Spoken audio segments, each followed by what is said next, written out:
సిగ్గుపడాలి. నర్మెటలో మేము ఇలా వాళ్ళకు వాళ్ళు స్వయంగా మేమెవరికి చెప్పలే.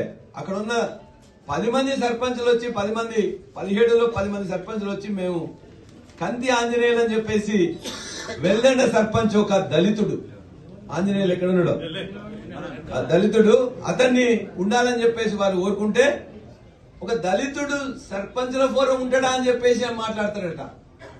మాట్లాడి అతన్ని తీసేయాలని చెప్పేసి ఒక లిక్కర్ డాన్ అట ఆయన మొత్తం కూడా మీ ఊరికి మొత్తం ఫ్రీగా ఇచ్చేస్తా సర్పంచ్ రాగానే మీకు సర్పంచ్ మీ ఇంట్లో ఫంక్షన్ అయినా మీ ఊర్లో ఫంక్షన్ అయితే లిక్కర్ ఫ్రీగా ఇస్తా, నాకు సర్పంచ్ల ఫోరం సపోర్ట్ చేయమని అడుగుతాడు ఆయన.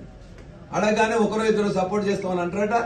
ఆయన సర్పంచ్ల ఫోరం 10 మంది ఇక్కడ సంతకాలు చేసిన తర్వాత వాళ్ళే డిక్లేర్ చేసుకుంటే అది కాదంటాడు. ఎట్లా కాదంటాడు?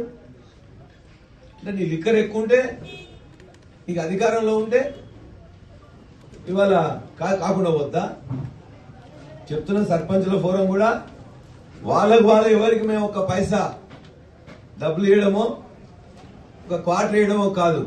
మేము ఓటర్లకు ఇవ్వలే, అదేవిధంగా సర్పంచ్లకు కూడా వాళ్ళకి ఇవ్వలే.